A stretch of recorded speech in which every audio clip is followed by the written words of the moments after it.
제가 한번 기도드리겠습니다. 하나님 아버지, 감사를 드립니다.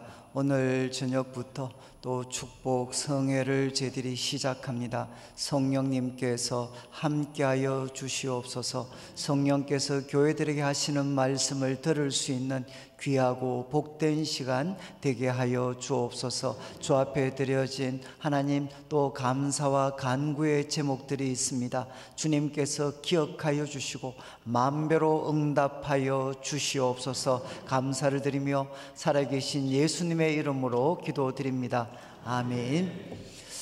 오늘부터 저희들이 수요일까지 이제 같이 말씀을 나누게 되는데, 제가 아마 좀 시간이 좀 지난 것 같습니다. 한번 처음 제가 은평교회 이제 원로 목사님께서 그때 사역하고 계실 때 한번 와서 제가 설교를 10번을 했습니다. 10번. 그런데 이제 맹주일부터 이제 수요일까지였는데 새벽 그리고 또 오전 저녁, 제가 청년들 집회를 정말 많이 다녔는데 청년들 집회 4박 5일씩 해도 제가 설교 제일 많이 한 게 9번이었는데 어른들 설교를 제가 부흥회 때 10번 하기는 아마 처음이자 마지막이 아닐까라고 생각을 해서 제가 요번에도 부탁받을 때 또 10번을 해야 되나 그래 생각했는데 이번에 이제 긍휼을 베풀어 주셔가지고 2번 줄여 주셔서 8번 이제 말씀을 나누게 됐습니다. 그래서 제가 저녁 시간에는 이제 야고보서 말씀을 한 4번 정도 나누려고 하고,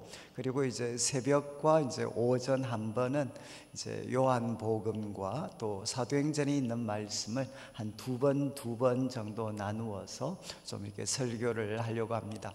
저는 특별히 이제 이 야고보서는 저한테는 잊을 수 없는 이제 성경입니다.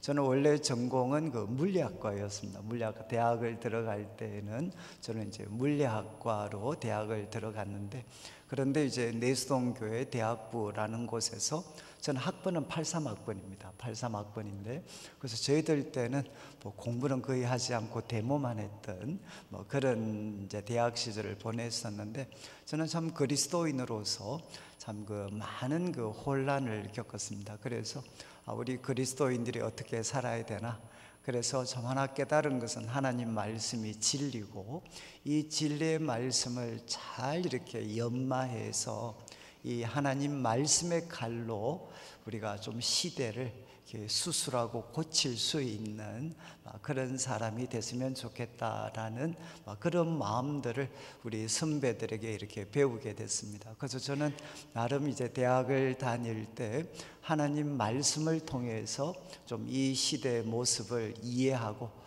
또 어떻게 바꿔 가야 되나, 이제 그런 고민들을 저는 참 이렇게 많이 했습니다. 하다가 이제 제가 대학교 졸업을 한 2달 정도 두고 이제 앞두고 이제 우리 가르치셨던 이제 우리 화종부 목사님 이제께서 갑자기 군대를 가셔야 되는 상황이 생겨가지고, 그래서 이제 선배 우리 목사님이 저한테 오시더니만 아무도 네가 이렇게, 제가 물리학과 졸업을 한 2달 앞두고 있었는데 아무도 네가 신학교를 좀 가서 내수동교회를 좀 맡았으면 좋겠다 이렇게 말씀을 하셔가지고 이제 졸업을 한두 달 11월 말에 갑자기 이제 신학으로 이제 전공을 바꾸어서 이제 한 2달 공부를 해가지고, 그래서 제가 우리 화 목사님한테 형님 제가 만약에 내수동교회 대학부를 맡으려면 이제 지금 한 달 정도 시험 남았는데 공부해서 30등 안에 들어가야 이제 석사 과정 인정이 되고 군대가 연기돼서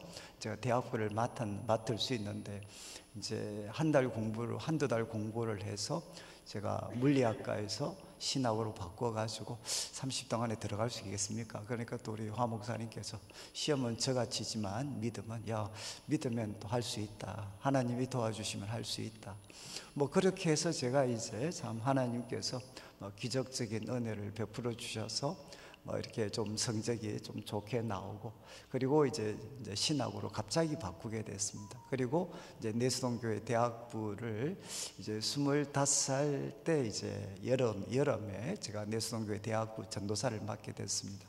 근데 저는 대학부 전도사를 맡았고 또 하나님께서 기적적인 도우심으로 저를 인도해 주셨으니까 제가 대학부를 맡으면 정말 잘할 거라고 생각을 했었는데, 제가 대학부 맡을 때 200명이었는데 3년 후에 그만둘 때 120명이 됐습니다. 그리고 제가 그만두고 나서 석 달 만에 다시 200명이 됐습니다. 그래서 저는 누군가 하면 내성교회를 이제 한 3년 정도 말아먹은 그런 이제 사람이었습니다. 그러니까 저는 참 사역을 하면서, 그리고 제 전공을 통째로 바꾸어서 참 이렇게 사역을 시작을 했는데, 저는 좀 처절하게 좀 실패를 맛보았습니다.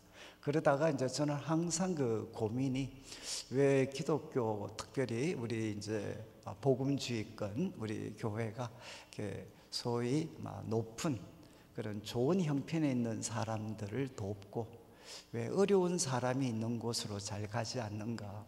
그래서 저는 이제 물리학과를 이렇게 졸업을 했는데, 우리 과에 그 당시에 전국 1등, 2등이 다 들어와 있었습니다. 그런데 저희 과에 친구들이 아무도 졸업을 못했습니다.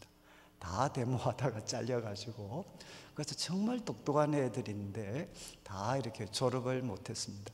그래서 참 저는 하나님을 알지 못하는 친구들은 정말 저렇게 똑똑한 애들이 이렇게 가난한 사람들, 민중들을 위해서 섬기겠다고 참 이렇게 자신의 삶을 희생을 하는데, 왜 우리 복음주의권의 우리 참 청년들은 좀 결국은 하나님 나라를 위하지만 왜 출세지향적인가, 이런 부분에 대해서 고민을 좀 많이 했고, 그래서 저는 이제 부족하지만 제가 이렇게 어려운 지역을 좀 섬겨야 되겠다라고 생각을 해서 이제 내성교회 대학부를 마무리를 하고, 지금은 상암동 축구 경기장이 들어선 곳인데, 그곳이 과거에는 서울의 쓰레기 매립지 난지도였습니다. 그래서 그 난지도에 있는 우리 반석교회라는 곳에서 제가 한 3년 반 정도 이제 빈민사역을 했습니다. 그래서 그 빈민사역을 하는 기간 동안 저는 이제 IBF의 사회부 간사도 맡아가지고 우리 복음주의권 가운데에서 좀 진보적인 성향을 가졌던 많은 친구들을 데리고 농촌 봉사활동도 다니고 이런 여러 가지 활동들을 했습니다.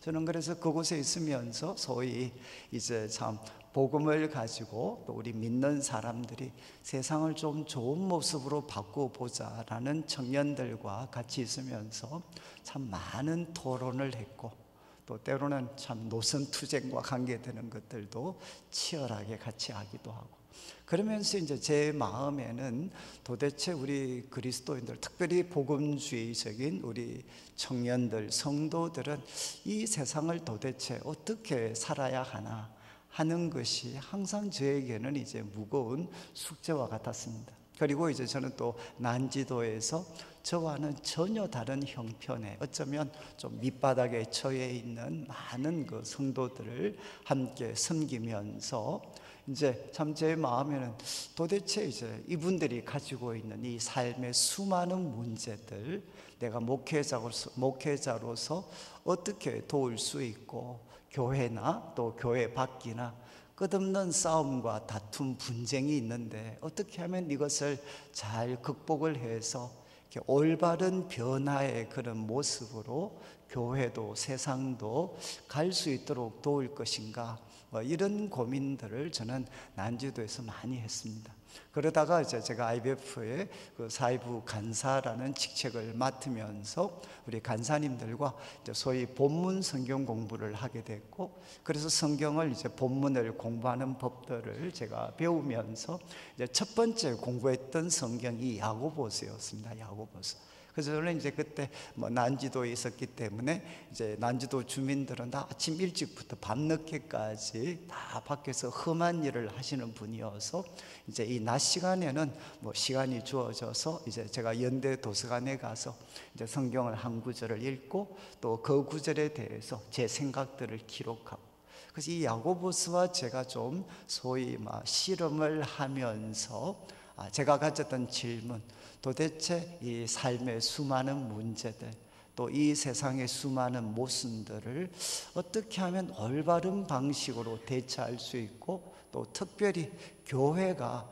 이런 변화들을 참 잘 만들어 갈 수 있는 공동체가 될 수 있을 것인가 라는 어떤 질문, 그 질문에 대해서 저는 많은 그 소위 답들을, 깨달음들을 이 야고보서를 통해 저는 얻게 됐습니다. 그래서 지금 이제 이 야고보서를 묵상한 지가 한 30년이 지났습니다. 30년이 지났는데 지금도 제가 한 번씩은 내가 이때 그 야고보서 말씀을 통해서 하나님이 주시는 교훈을 받지 못했다면 내 삶은 좀 어떠했을까? 그리고 또 저는 이제 특별히 여러분들도 그러시겠지만 지금 한국 사회의 큰 문제 중에 하나가 수도권과 지방의 격차가 너무나도 이렇게 벌어지고 있고, 그리고 지방은 거의 와해되고 있습니다. 그래서 저는 참 이렇게 한 95년도에 저는 원래 고향이 대구기도 했고, 그래서 어떻게 하면 이 지방을 이렇게 조금이라도 섬길 수 있을까? 저는 지방에 한 번씩 고향에 내려가면 지방에 있는 청년들은 꼭 저한테 보여줬던 지방에 있는 청년들은 날개가 하나 잘려진 새와 같았습니다. 날개가 하나 잘려진 새와 같은. 그래서 지방에 있다는 이유 때문에 자기 인생에 대해서 어떤 기대와 소망도 갖지 못하는 많은 젊은이들을 저는 그곳에서 만났습니다. 그래서 어떻게 하면 참 이들을 내가 돕는 사람이 될 수 있을까? 그래서 저는 가끔 자본주의가 잘라버린 한쪽 날개, 그 날개에 하나님의 날개를 붙여줘서 비록 지방에 있더라도 바로 참 이 하나님의 세계를 훨훨 날 수 있는 그런 청년들, 성도들을 어떻게 하면 좀 내가 도울 수 있을까? 이런 마음을 가지고 이제 대구, 정말 그 목회자에게는 무덤이고 극우의 심장부라고 불리는 대구에 가서 이제 30년을 지금 이제 우리 청년들부터 시작을 해서 또 담임 목사로서 지금 16년째 제가 이제 사역을 하고 있습니다. 그래서 저는 요번에 이제 한 4번 정도, 저녁 시간은 4번이기 때문에 야고보서 말씀 좀 간단하게 제가 스킵을 하면서 이 말씀을 통해 좀 야고보가 교훈을 했고 제가 깨닫게 되었던 깨달음들을 좀 간략하게 좀 나누도록 그렇게 하겠습니다. 이제 오늘 1장 말씀인데 이 1장 1절을 한번 보시면 먼저 이제 이 야고보서를 누가 기록했나? 하나님과 주 예수 그리스도의 종 야고보. 이 야고보는 도대체 누구인가?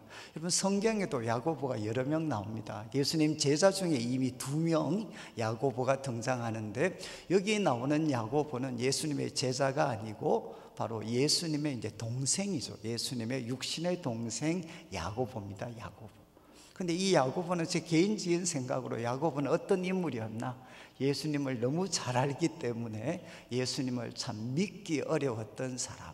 그렇지 않습니까? 어릴 때 같은 어머니 밑에서, 아버지 밑에서 자랐는데 어느 날 30세가 되었을 때 자기 형이 하나님의 아들이다, 메시아라고 주장할 때 다른 사람들은 어쩌면 받아들이기가 쉬웠을지 모르지만 친동생이었던 야고보는 무슨 소리야, 같이 크고 같은 이불에서 잠을 잤는데 아니 갑자기 하나님의 아들 메시아라니.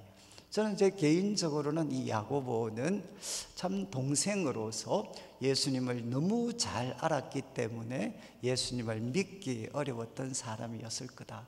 제가 이렇게 표현한 것은 아마 여기 계시는 분들도 그렇고 저도 모태신앙입니다. 모태신앙. 그래서 저는 참 한동안 저는 대학에 와서 예수님을 인격적으로 만났는데 조금 제가 변명을 하자면 저는 교회를 너무 잘 알았기 때문에 예수님을 만나기가 참 힘이 들었습니다. 그리고 이제 저는 대구에서도 그렇고 또 이렇게 교회 속에 활동하는 많은 분들을 볼 때 교회를 너무 잘 알기 때문에 예수님을 이렇게 믿기가 어려운 분들을 저는 참 많이 만났습니다. 그들이 바로 야고보와 같은 사람이죠. 예수님을 너무 잘 알기 때문에 예수님을 믿기가 어려웠던 사람. 그런데 예수님의 부활을 통해 이제 동생 야고보는, 예수님을 믿지 못했던 동생 야고보는 예수님을 영광의 주로 그가 모시게 됩니다. 그리고 또 이 야고보는 예수님 만난 이후에 완전히 바뀌어져서 이제 성경에 보면 야고보는 어떤 사람인가 한 4가지 정도로 소개를 할 수 있습니다. 야고보는 거룩의 사람입니다. 거룩함의 사람. 그래서 우리가 이 복음에 있어서 동전의 양면과 같이 믿음이 있고 행함이 있다면, 믿음을 대표하는 사람은 이제 바울이죠, 바울. 그렇지만 행함을 대표하는 인물은 누군가 하면 야고보입니다, 야고보. 그래서 고대, 우리 잠초대 교회 가운데 가장 거룩했던 행함을 대표하는 인물이 바로 야고보였습니다, 야고보. 그러면 이렇게 행함을 대표하는 사람들, 이런 분들은 좀 자칫 잘못하면 기도를 별로 안 할 수 있습니다.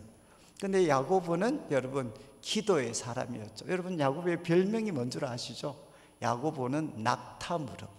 참 이렇게 유세비우스 자료 같은데도 기도를 너무 많이 했기 때문에 그 무릎이 낙타무릎처럼 된 사람이 바로 이 야고보입니다. 그래서 지금 야고보서에는 기도에 대한 가르침이 참 많이 나타납니다. 야고보는 행함의 사람이었고 기도의 사람이었습니다. 그런데 여러분 또 행함 기도가 있는데, 이런 분들은 또 성경을 잘 안 읽은 분들이 생각보다 많이 계십니다. 그런데 야고보는 어떤 분이죠? 성경의 사람이었습니다. 이게 어디서 나타나느냐? 사도행전 15장에 여러분 이제 예루살렘 첫 번째 공회가 이렇게 펼쳐졌을 때, 이슈는 이제 이방인들이 바로 예수님을 믿게 되었을 때 그들로 하여금 할례를 받게 해야 되나 말아야 되나, 이방인들의 할례 문제 때문에 예루살렘 공회가 이렇게 이제 개최되었을 때, 그때 여러분 베드로는 고넬료 경험을 통해서 필요 없다고 이야기했습니다. 그리고 바울과 바나바는 선교 경험을 통해서 이방인들에게 복음을 전했을 때 나타난 결과를 통해 이방인들에게 율법을 지우는 것은 부당하다. 그런데 그때 등장을 해서 성경을 가지고 아모스 9장에 나오는 말씀을 가지고, 이 아모스의 말씀을 통해서 볼 때 이방인들에게 이 할례를 이렇게 강요하는 것은 부당하다. 성경을 가지고 증명을 한 사람이 누군가 하면 야고보입니다, 야고보.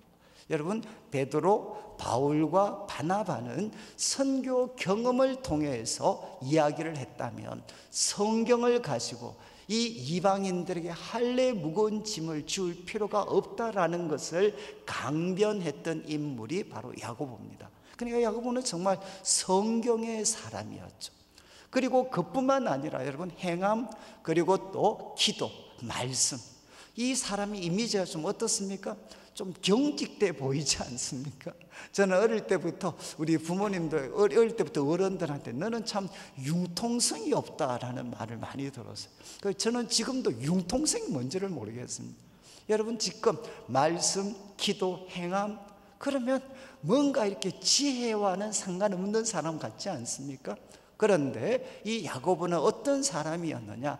지혜의 사람이었습니다. 여러분들이 야고보서를 보시면 지혜라는 표현이 정말 많이 등장을 합니다. 야고보를 지혜의 사람이라고 말할 수 있는 근거는 뭐냐? 앞에서 말씀드렸던 사도행전 15장에 예루살렘 공회가 펼쳐져서 이게 마무리가 됩니다. 마무리.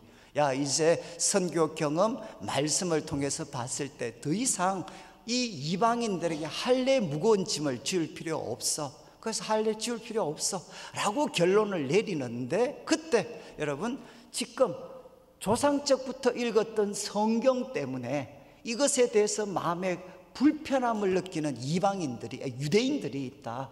그래서 그들을 자극할 수 있는 행동들은 이방인들로부터 자제하도록 요청을 하자. 그래서 어떻게 되느냐? 여러분 성경의 원칙도 지키고 유대인의 그 어떤 신앙적인 양심도 존중해 줘서 성경적 가치와 그리고 공동체 하나됨을 지키는데 결정적인 역할을 한 사람이 누구냐? 바로 야고보입니다. 야고보는 1차 공회 때 오늘날로 같으면 총회장과 같은 역할을 한 거죠. 그러니까 야고보는 어떤 사람이었나? 이 네 가지 덕목. 하나는 행함의 사람이었어, 거룩의 사람이었습니다. 그리고 그는 기도의 사람이었고 말씀의 사람이었고, 그리고 그는 지혜의 인물이었습니다. 여러분 바로 이런 인물이 지금 이 야고보서를 기록을 하고 있습니다. 여러분 1장은 이렇게 좀 정리를 할 수 있는데 1장 1절부터 시작을 해서 8절까지는 여러분 우리 성도들에게 피할 수 없는 것이 무엇이냐? 외적인 고난입니다. 외적인 고난. 이 외적인 고난이 다가올 때 성도들은 어떻게 해야 되나? 그리고 이제 2절부터 12절까지입니다. 그리고 13절부터 시작을 해서 18절까지는 유혹입니다. 유혹. 여러분, 외적인 고난만큼이나 우리에게 반드시 찾아오는 것이 무엇이냐? 그것은 내적인 유혹입니다. 이 유혹이 찾아올 때 우리 성도들은 어떻게 대처를 해야 되나? 그런 다음 이제 19절부터 25절까지는 여러분, 이 세상은 어느 성도도 예외 없이 외적인 고난과 내적인 유혹, 지금 외적인 고난과 내적인 유혹이 가득 차 있는 세상 속에서 우리는 어떻게 하면 참된 경건을 유지하면서 살아갈 수 있는가? 이것을 바울은 말씀과 관계 속에서 세 가지 가르침을 줍니다.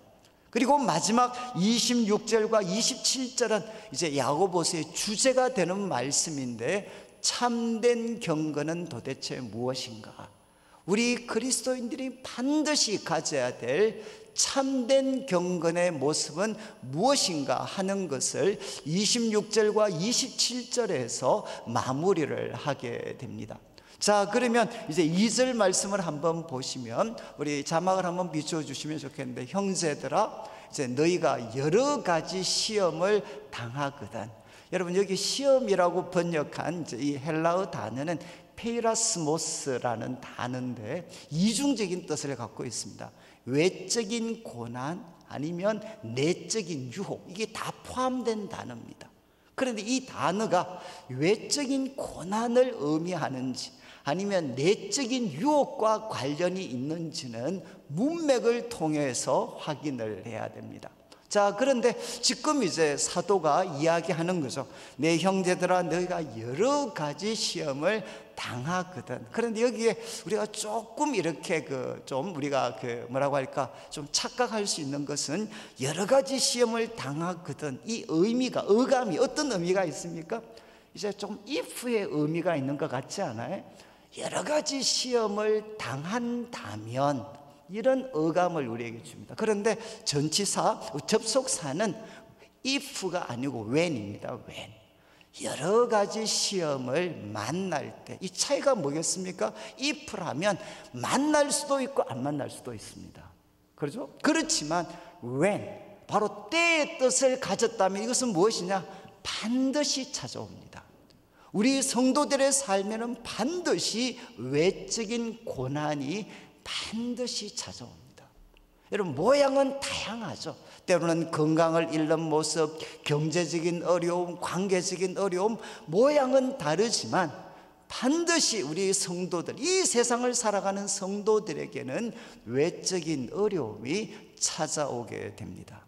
그때 이제 우리는 어떻게 해야 되나? 사도는 2절 후반부를 한번 비추어 주시면 이렇게 이야기합니다. 바로 온전히 기쁘게 여겨라. 여러분, 여러 가지 시험이 다가올 때 그것을 기쁘게 여겨라.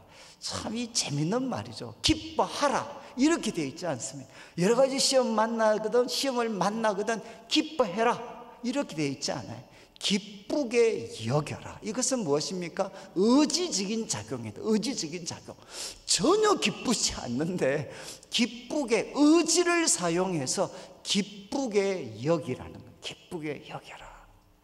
그래서 참 이게 가능한가요? 여러 가지 시험, 외적인 고난이 찾아오면 여러분 반대의 감정을 가지기 쉬운데, 사도는 기쁘게 여겨라. 기쁘게 여겨. 그리고 이제 3절 말씀의 이유를 설명합니다. 왜 기쁘게 여겨야 되느냐? 이것은 생산적이기 때문이다. 이것은 믿음의 시련, 여기 시련이라고 번역된 헬라어 단어는 대부분 도끼미온입니다. 도끼미온. 이것은 뭔가 하면 이제 금속, 특별히 보석, 이 보석을 진짜 가짜를 구별하기 위해서, 불순물을 제거하기 위해서 뜨거운 불에다가 넣고 이 재련하는 겁니다. 재련. 그러면 뭐가 되죠? 그 뜨거운 불 가운데에서 모든 불순물들이 사라지고 바로 가장 순전한 그런 보석금을 얻게 되는, 이게 뭔가 하면 바로 시련, 도끼미온입니다. 도끼미온. 여러분, 여러 가지 어려움 찾아오면 기쁘게 여겨야 된다. 이유가 뭐냐? 이 믿음에 이 시련은 생산적이라는 거예요. 우리들을 재련해서 우리들의 믿음이 금같이 귀한 그런 믿음으로 바꿔가는 과정이기 때문에 이것을 기쁘게 여겨야 된다. 근데 여러분, 이 믿음의 시련이 뭘 만들어낸다고 했습니까? 여러분의 재산을 한 10배 정도 정식시켜 준다. 그러면 바로 아멘을 할 텐데, 그런데 믿음의 시련이 인내를 만들어낸다. 갑자기 가슴이 뜨거워지시나요? 야, 믿음의 시련, 그래서 대단한 걸 얻는가 싶었는데 이제 인내를 만들어내는 줄 알미라. 그리고 또 3절을 보십시오. 4절을 보시면 이 인내를 온전히 이루라. 이거는 인내 목적이 이루어지게 해라. 인내 목적. 인내 목적이 이루어지게 해라. 이 인내 목적이 무엇이냐?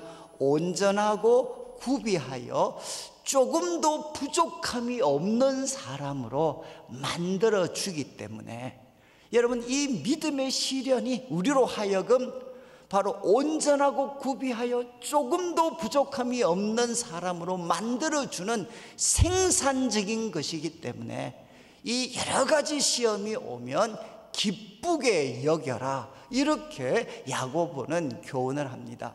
자, 그럼 여러분들이 좀 동의가 되실지 모르겠는데, 근데 조금 물러서서 여러분들이 성경에서 가장 존경하는 인물들을 한번 생각해 보시죠. 아브라함 같은 인물이 있습니다. 그리고 또 요셉 같은 인물이 있습니다. 그리고 또 모세라든가 다윗 같은 인물도 있습니다. 구약에 이런 인물들의 공통점이 무엇이죠? 아브라함, 그리고 또 요셉, 다윗, 모세, 우리가 존경하는 인물, 우리가 지금 모델로 삼는 인물들의 공통점이 무엇입니까? 그들은 여러 가지 시험을 만났던 사람입니다.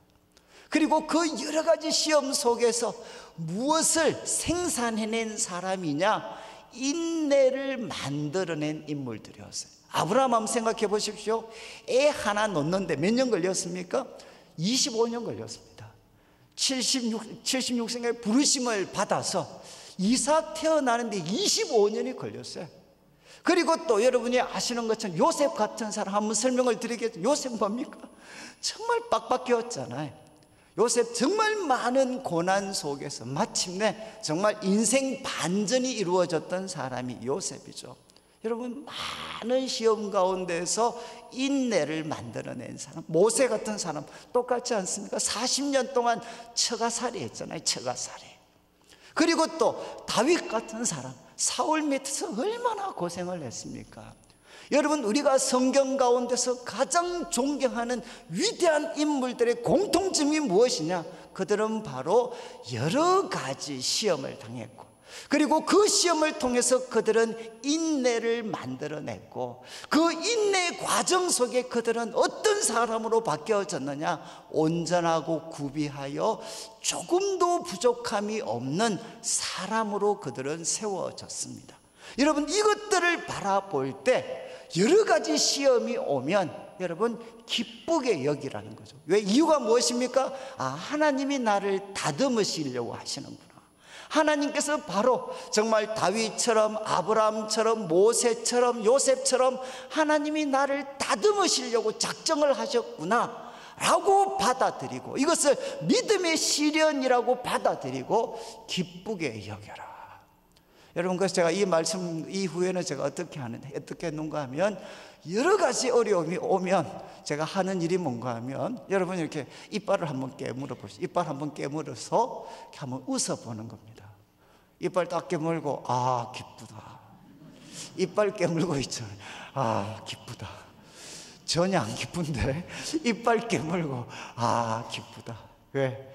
이 믿음의 시련을 통해 하나님이 내 속에 인내를 만들어내실 거고, 그리고 이 인내를 통해서 하나님이 나를 온전하고 구비하여 부족함이 없는 사람으로 다듬어 가시는 그 일을 하고 계시기 때문에 여러분 분명히 고통스럽지만 그것을 기쁘게 여겨야 된다는. 첫 번째는 여러분 여러 가지 시험을 만나거든 기쁘게 여겨라, 기쁘게. 그리고 또 이어지는 5절 말씀을 보시죠. 5절 말씀 두 번째, 너희 중에 누구든지 지혜가 부족하거든 모든 사람에게 후히 주시고 꾸짖지 아니하시는 하나님께 구해라. 여러분 성경을 쭉 읽어보실 때 분명히 지금은 여러 가지 외적인 어려움들이 찾아올 때, 자, 이빨 깨물고 기쁘게 여겨야 됩니다. 이거는 생산적입니다. 이제 어느 정도 수긍이 됐습니다. 그런데 갑자기 또 5절 말씀에 너희 중에 누가 지혜가 부족하거든, 이게 연결이 됩니까? 여러분 연세, 좀 죄송합니다, 우리 연세 많으신 분들이 말씀하시다 보면 옆으로 잘 세시잖아요. 지금 이제 이 야고보가 왜 갑자기 여러 가지 고난, 시험에 대해서 이야기하다가 갑자기 왜 지혜가 부족하거든, 왜 지혜에 대해서 이야기를 할까요? 둘 중에 하나입니다.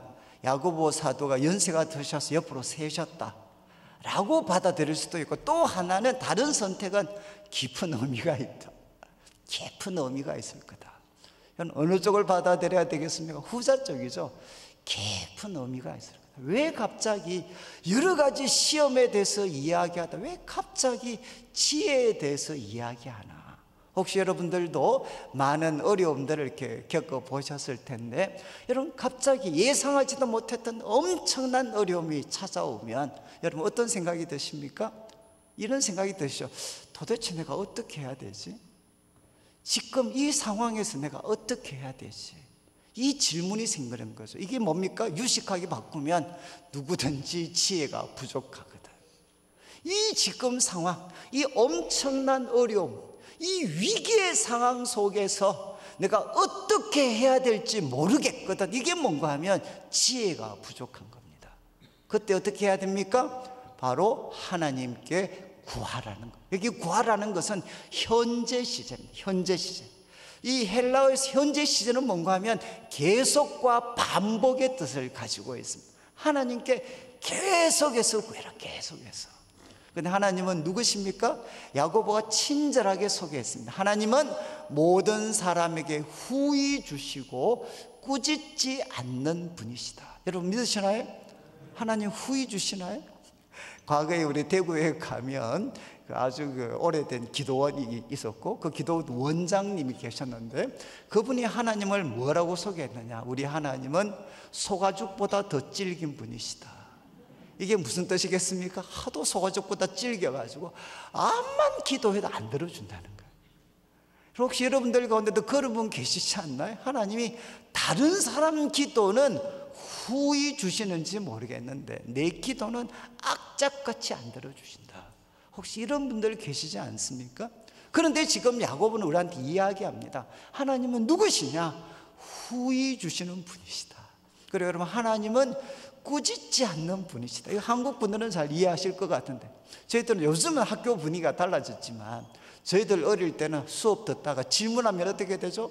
선생님 질문이 있습니다. 그러면 뭐라고 이야기합니까? 야 손 내려. 야 너 임마 노상 그런 질문이나 하니까 성적이 그 모양이지. 여러분 질문해서 여러분 답이 돌아오는 게 아니라 꾸지람이 돌아오는 경우가 많았어요. 그래서 우리들은 집에서도 부모님들한테 질문 잘 못합니다. 엄마 이거 뭐야? 그러면 야 내가 공부하라 그랬지. 이 기본적인 것도 모르냐? 그러면서 우리는 질문하면 언제나 꾸중이 돌아왔어요. 그래서 우리는 기도할 때도 이런 하나의 컴플렉스를 갖고 있어요. 내가 하나님께 요청했다가 내가 꾸중받으면 어떻게 하나?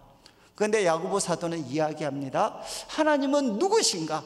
우리가 구하고 기도하는 하나님은 누구신가 하면 후히 주시고, 여기 참 이 후히라는 말이 약간 의역이 된 건데 헬라어 단어의 핵심은 무엇이냐? 한 마음입니다. 한 마음. 하나님은 한 마음으로 주시는 분이시다. 정말 멋있지 않나요? 우리 하나님은 나누어지지 않는 마음, 한 마음으로 우리에게 주시는 분이시다. 그분에게 구해라. 그러면 하나님 무엇을 주십니까? 바로 지혜를 주시겠다. 저는 참 이 말씀 6절부터 보시죠. 6절부터는 믿음으로 구하고 조금 더 의심하지 마라. 그 사람은 의심하는 자는 바람이 밀려 요동하는 바다 물결 같다. 그리고 7절 말씀에 이야기합니다. 이제 요동하는 물결 같고 이런 사람은 죽게 없기를 생각하지 마라. 8절 말씀 이렇게 이야기합니다. 두 마음을 품어. 여러분 참 대조지 않습니까? 의심하는 자를 무엇이라고 책망했느냐? 두 마음을 품어 정함이 없는 사람이다. 근데 하나님은 누구라고 했습니까? 후히 주시는 분이시다. 한 마음으로 주시는 분이시다. 여러분, 한 마음으로 주시는 하나님께 한 마음으로, 두 마음이 아니라 한 마음으로 기도하게 되면 하나님은 반드시 우리에게 지혜를 주신다는 거예요. 저는 참 이 말씀이 제 삶을 정말 많이 바꾸었습니다. 저도 이렇게 어릴 때부터 제 아버님이 정말 경제적으로 실패를 많이, 사업을 정말 실패 많이 하셨어요. 우리 아버님이 이렇게 원래 신학교 다니시다가 갑자기 이제 돈 좀 벌어야 되겠다 그래가지고 이제 사업을 하셨습니다. 근데 우리 할머님이 이제 기도를 참 많이 하시는 할머님이면 저는 할머니 밑에서 컸거든요. 할머님과 정말 오랜 시간을 보냈어요. 우리 할머님이 항상 저보고 말씀하셨어요. 야 관영아, 너희 아버지는 망한다. 너희 아버지는 망한다. 그 이유가 뭐냐? 주의 종이 되어야 될 사람이 사업하고 있으니까 너희 아버지는 망한다. 그래서 저는 어릴 때부터 알았어요. 우리 아버지는 망할 거다. 우리 할머님이, 기도하시는 할머님이 말씀하셨기 때문에 저희 아버지는 계속 망하셨어요. 그래서 저는 참 우리 아버님이 이렇게, 아버님 새로운 사업 시작할 때마다 때로는 나중에는 이제 교회 돌아오셨고 장로님이 되셨고, 나중에는 제가 대학 들어갈 때 우리 아버님이 30년 만에 신학교 복학을 하셨습니다. 복학을 하셨는데 우리 아버님의 쭉 과정을 이렇게 지켜보면서 우리 아버님은 뭐 이게 새로운 사업 시작하시면 막 7일 단식하고 막 이러셨거든요. 7일 단식했는데도 똑같이 망하시더라고요. 그래서 저는 뭔가 이렇게 뭔가 응답받았다, 금식해서 뭔가 봤다 이러면, 우리 아버님 뭔가 봤다 그러면 가슴이 또 철렁해져요. 저한테는 이런 그 쓰라린 기억들이 있었기 때문에 지금 이제 이야기하는 거죠. 여러분, 우리가 여러 가지 시험을 만났을 때, 어떻게 해야 될지 모를 때, 이 야고보는 뭘 도전합니까? 뭘 구해야 됩니까? 하나님께 지혜를 구해라. 지혜를 구해라. 그래서 저는 그 후로부터 목회를 하거나 아니면 제 개인적인 삶에 있어서 여러 가지 환란이 찾아오면 언제나 하나님 앞에, 하나님 이빨 깨물고 제가 버틸 수 있도록 하나님 인내할 수 있도록 해주십시오. 그리고 두 번째 제가 기도한 게, 하나님 저에게 지혜를 가르쳐 주십시오. 도대체 이 상황에서 내가 어떻게 해야 되는지 후히 주시고 꾸짖지 않는 하나님, 저에게 지혜를 주십시오. 그러면 정말 하나님께서 저에게 놀라운 지혜를 허락해 주셨어요. 놀라운 지혜. 저는 이과생이기 때문에 저는 사실은 이렇게 문과처럼 허황한 이야기는 잘 안 믿습니다. 저는 숫자가처럼 이렇게 딱딱 떨어져야 돼요. 그래서 저는 기도에 대해서 하나님과 기도하면서 저를 가장 감동시킨 것은 뭔가 하면, 기도하다 보면 하나님께서 지혜를 주실 때 이런 방법이 있었구나, 이런 방법이. 정말 이제 도사님께 배우는, 이런 방법이 있어서 이 상황을 이렇게 헤쳐나갈 수 있구나. 여러분, 사도가 이야기합니다. 여러분들도 여러 가지 시험을 만날 때 첫 번째는 이빨 깨물고 기쁘다. 그리고 두 번째는 뭐 해야 되겠습니까? 하나님께 지혜를 구하셔야 돼. 그리고 이어지는 9절 말씀을 보시면 또 갑자기 이상한 말씀이 나옵니다. 낮은 형제는 자기의 높음을 자랑하고, 그리고 10절 말씀, 부한 자는 자기의 낮아짐을 자랑해라. 여러분, 이것이 고난과 무슨 상관이 있나요? 갑자기 지금 고난에 대한 이야기를 하고 있는데 갑자기 가난한 자는, 낮은 형제는 자기의 높음을 자랑하고 부한 형제는 자기의 낮아짐을 자랑해라. 이게 외적인 고난과 무슨 상관이 있습니까? 그래서 제가 또 이제 결정을 해야 되는 거죠. 어르신이 옆으로 세셨다, 1번인가 아니면 심오한 뜻이 있나. 그래서 제가 참 고민하다가 하나님 심오한 뜻이 있는 것 같은데 주의 말씀이니까 하나님 무슨 왜 갑자기 고난에 대해서 이야기하다가 왜 갑자기 낮은 형제는 자기의 높아짐을 자랑해라, 이게 고난과 무슨 상관이 있습니까? 여러분 혹시 어려움 많이 겪어보셨거나 아니면 실패했을 때 여러분 이렇게 뭡니까? 누구 관리하기가 제일 어렵습니까? 우리가 큰 실패를 맛보고 나면 자기를 관리하기가 제일 어렵습니다. 내 자신이 그렇게 초라할 수가 없어요. 여러분 혹시 결혼에 대해서 한번 실패를 하거나 어려움을 겪으셨다, 정말 내 인생 내 자신이 그렇게 초라할 수 없습니다. 그리고 또 우리가 사업하다가 한번 큰 실패를 겪으면 정말 내 자신이 그렇게 초라할 수가 없어요. 여러분 이 감정을 극복하기가 너무너무 어렵습니다. 다 옛날에 나보다 공부도 못했고 이런 애들도 저렇게 당당하게 성공하면서 살아가는데 난 도대체 이게 뭔가? 여러분 자기 자신이 한없이 비참합니다. 그때 제가 깨달음이 오더라고요. 여러분 우리가 외적인 어려움이 찾아올 때 참 우리가 극복하기 어려운 게 무엇이냐? 내 자신이 한없이 초라해지는, 그래서 이 상황을 견딜 힘이 없을 때 그때 사도가 이야기하죠. 낮은 자는 자기의 높아짐을 자랑해라. 이게 무슨 뜻입니까? 낮은 자는 어떻게 우리가 자기 높아짐을 자랑할 수 있겠습니까? 여러분 이런 우리를 하나님은 사랑하셨습니다. 우리 주님께서 바로 사랑하셨습니다. 제가 참 이렇게 저는 그 물리학과였다고 말씀드렸는데 저도 고등학교 때까지는 저도 동네에서는 천재였습니다. 그런데 이제 대학 가서 물리학과 가가지고 물리학과를 가니까 진짜 거기에는 학교에서 뭐 1등 했는 것 가지고 명함도 못 내밀고 뭐 대구시 아니면 뭐 시도에서 수석을 하면 쟤는 머리가 조금 괜찮은 애다 뭐 이런 이야기를 하더라고요. 근데 저는 참 이렇게 그 천재들 틈바구니에서 저는 참 죽었다 뭐 그냥만 죽었다 생각하고 공부를 해도 못 따라갈 텐데 제가 그때 성경을 깨닫게 돼가지고 정말 제가 전공보다 성경을 더 열심히 봤거든요. 그러니까 저는 뭐 따라갈 수가 없었습니다. 그래서 참 하나님에 대해서 받았던 은혜와 깨달음은 너무 많은데 그것만큼 비례해서 성적은 떨어졌어요. 그래서 저는 이제 물리학과에서 폐인이 됐습니다. 폐인. 그래서 정말 성경 열심히 공부하고 그리고 교회 충성하고 그렇게 열심히 기도했는데 왜 내 성적은 항상 가장 바닥을 치나? 밑바닥이 아니고 잠수함 수준으로 들어갔다 나오는 난 왜 이 모양인가? 그래서 저는 참 이렇게 제가 대학교 2학년 겨울에 완전히 제 삶을 포기했던, 그것도 내가 하나 붙잡았던 게 그것도 뭐 소위 뭐 간판, 뭐 성적 이런 거였는데 완전히 바닥을 치고 나니까 아무도 그래 생각 안 하는데 밖에 나가면 친구들이 다 저를 비웃는 것 같았어요. 이 멍청한 놈, 저 의지가 약한 놈. 그러니까 정말 저는 우리 부모님 그리고 교회 친구들까지도 내 진짜 모습을 알면 아무도 나를 사랑하지 않을 거다. 저 정말 확신을 했습니다. 그래서 사람이 저한테 가까이 오는 것을 견딜 수가 없었어요. 그래서 거의 폐인처럼 제가 좀 시간을 보냈어요. 근데 그때 주님이 저에게 찾아오셔서 하나님께서 그냥 저한테 한마디 해주셨어요. 나는 너를 부끄러워하지 않는다. 네가 아무리 바닥을 쳐도 그리고 너희 부모님 그리고 너를 그렇게 사랑하는 교회 선배들 후배들까지 너 진짜 모습 알면 너를 다 모른다고 하겠지만 나는 너를 부끄러워하지 않는다. 저를 거듭나게 한 말씀입니다. 가장 밑바닥에 있을 때 주님이 저에게 찾아오셔서 나는 너를 부끄러워하지 않는다. 제가 그때 거듭났고 그때 제가 이 천국을 한번 경험을, 천국이 있다면 이와 같은 거구나.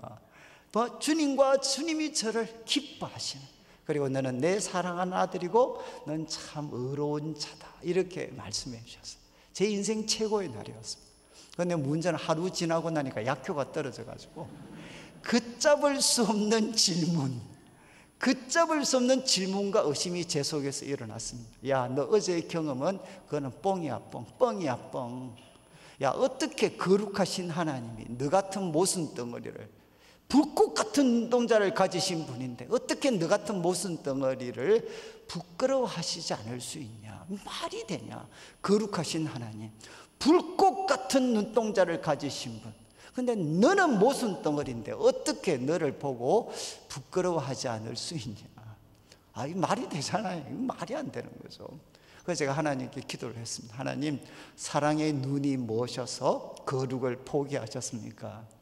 어떻게 거룩하신 하나님, 불꽃 같은 눈동자를 가지신 하나님이 저를, 저 같은 모순덩어리를 부끄러워하시지 않을 수 있습니까? 제가 그렇게 질문을 드렸거든요. 그때 하나님께서 정말 명쾌하게 답변을 해주셨어요. 야, 이 바보 같은 놈아, 그것도 모르냐. 나는 너를 볼 때 그리스도를 통해서 너를 보고 있다. 한 방에 끝내주셨어요. 나는 너를 볼 때 그리스도를 통해서 보고 있다. 이게 무슨 말씀이죠? 여러분, 하나님이 저를 부끄러워하시지 않는 이유가 무엇이냐? 하나님과 저 사이에 누가 계십니까? 중보자 예수 그리스도가 계셨어요. 여러분, 하나님과 저 사이에 예수님이 계셨고, 저는 누구냐? 예수님 안에 있는 사람입니다. 그러니까 저는 예수님 안에 꼭 숨어 있으니까 하나님이 저를 보시려면 반드시 누구를 통과해야 되나? 완벽한 의로운 삶을 사셨던 예수님을 통해서 저를 보니까, 여러분, 그리스도 안에 있는 나, 그리스도 안에 있는 나를 보시면 무슨 통성인 저를 보시는 게 아니고 저를 둘러싸고 계시는 완벽한 의로움이신 예수님. 여러분, 그 예수님밖에 안 보이니까 바로 예수님 때문에 하나님은 저를 부끄러워하시지 않으셨어요. 저는 그때서야 주님의 십자가가 나하고 무슨 상관이 있는지 저는 그때 깨닫게 됐습니다.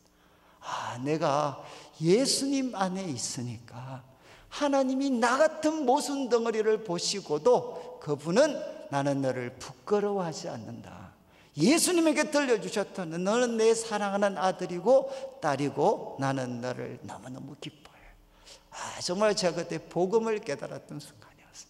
그리고 그 후에 시간이 지나서 여러분, 이런 놀라운 깨달음을 가졌지만 얼마나 제가 많이 실패를 했겠습니까? 실패할 때마다 제가 주님께 질문을 합니다. 주님, 저 부끄럽지 않습니까? 나 이렇게 실패하는데 주님, 저 부끄럽지 않습니까? 라고 제가 질문을 드리면 언제나 우리 주님께서 기다리셨다는 듯이 저한테 또 질문을 하셨어요. 나도 한 가지만 물어보자. 야, 너 그리스도 안에 있냐? 너 그리스도 안에 있니? 이렇게 질문을 하셔요. 그러면 제가 하나님, 내가 다른 거는 다 내가 말을 못해도 나 한 가지는 이야기할 수 있습니다. 나 그리스도 안에 있습니다. 저 예수님 믿습니다. 라고 이야기하면 하나님께서 기다리셨다는 듯이 말씀하셨어요. 나는 그리스도 안에 있는 너를 부끄러워하지 않아. 여러분, 저는 제가 하나님 앞에 가장 소중하고 높은 자라는 것을 언제 깨달았느냐? 가장 밑바닥에 떨어져 있을 때, 정말 내가 나 자신을 감당할 수 없을 만큼 초라하고 비참한 자리에 떨어져 있을 때 주님은 저에게 내가 얼마나 존귀한 사람인지를 깨닫게 해 주셨습니다. 여러분이 이제 우리 성도님들 중에 처절한 실패를 경험하신 분들이 아마 계실지 모르겠습니다. 그러나 그때 주님 앞에 나가면 언제나 주님이 확인시켜 주시죠. 바로 너를 위해서 내가 살을 찢었고 너를 위해서 내 피를 다 쏟아부었어. 여러분, 이것은 무엇입니까? 나는 너를 이만큼 사랑해. 나의 모든 것을 들여서 나는 너를 사랑해. 여러분, 바로 그리스도인들은 누구인가? 낮은 형제는 바로 자신의 높아짐, 그리스도 안에서 내가 얼마나 높은 사람이 되었는가, 이것을 자랑하는 사람입니다. 그리고 여러분, 부한자들은 어떻습니까? 반대로 내가 가지고 있는 것은 일시적인 것에 불과합니다.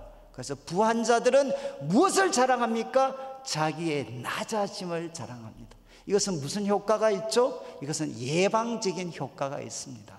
여러분, 성경에서 주님이 용서하시지 않는 죄 중에 1번이 뭡니까? 그것은 바로 교만입니다. 교만.